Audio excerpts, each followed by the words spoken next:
Dead Space and Dark Pictures and Tomb Raider and all of these games and media that you've scored previously, a lot of the time they tend to deal with a lot of complex emotions. So just for example, Dead Space has a lot of survival in the face of overbearing odds. Also Tomb Raider, for example. Times when one could say humanity is at its lowest, making sacrifices for the greater good. How do you approach putting something like that into the form of music? Do you start with looking at the whole picture, or maybe do you start out with, all right, let's write a bit of hopeful melody here, maybe something there that represents that? How do you go about that?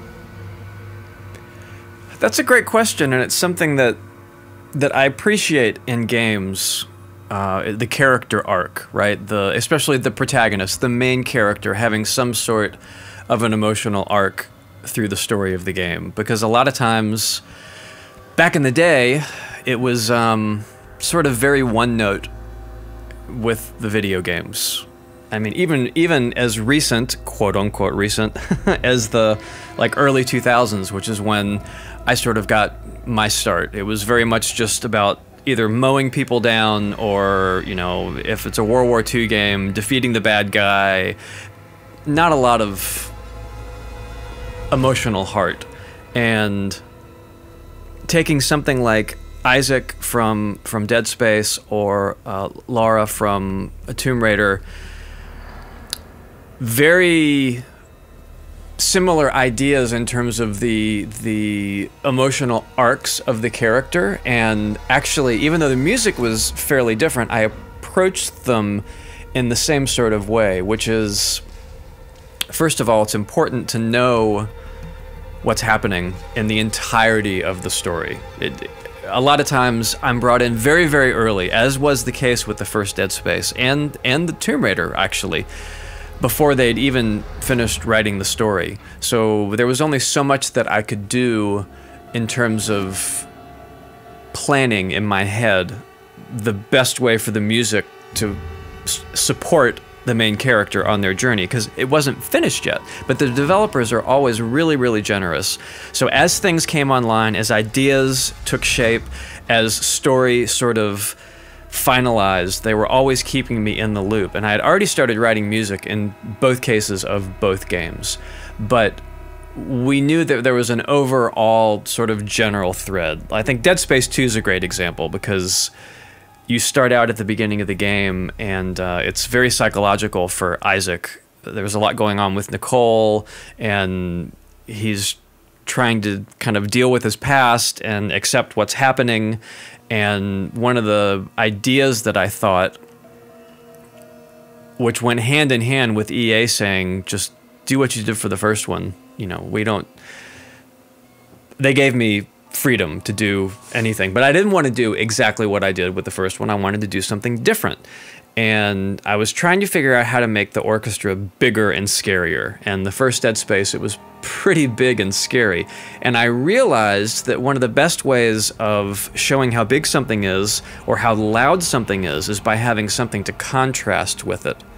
So what's the opposite of a giant orchestra? Well, it would be a solo instrument, or maybe a human voice. And I didn't want to be that bare bones, so I did a string quartet.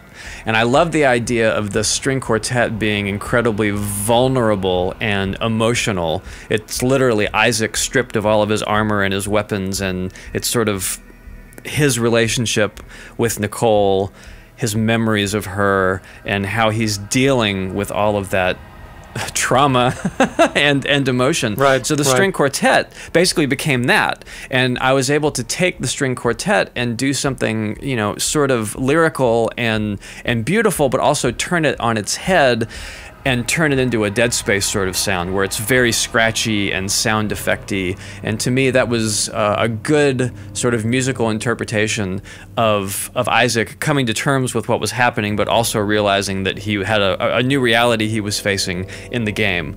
And that exact same idea can be mirrored in Tomb Raider, because everyone wanted her to start off very vulnerable and inexperienced and unsure of herself. So the music, even over the main title, is just, I think it's a solo cello, and maybe there's a piano playing. I think it's solo cello and piano at the over the main title of the game after you finish the first level. And that was sort of the stripped down, raw, emotional version of her theme. And there's not a lot of like big Hollywood chords and pomp and circumstance in most of the game. It isn't until she kind of scales this last cliff and sort of gets to the physical top of the island, but also the physical top of her awareness and individuality, and realizing that she is strong, she can protect people.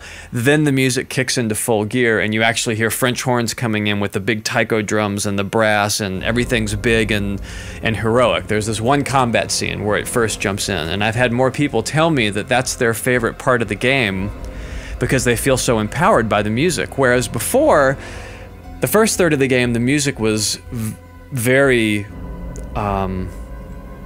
unsure of itself, so that makes you feel that when you're playing the game.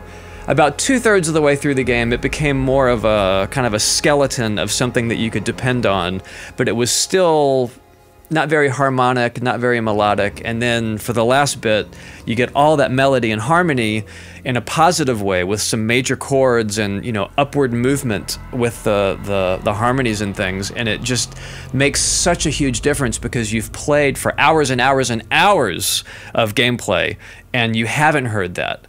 And when it finally drops in, it's just like, yes! And I feel like, for sure, if it had been one of those wall-to-wall music games where this, like, here's the combat music, here's the explore music, and no real, like, emotional line through from beginning to end, it wouldn't have had that same effect because you would have heard it all the time. It just would have been another instance of combat as opposed to this, you know, elevating experience. That's what I love that music can do, that it's really hard to do with voiceover or story or, you know, textures or lighting. You can really make an emotional moment happen with the music.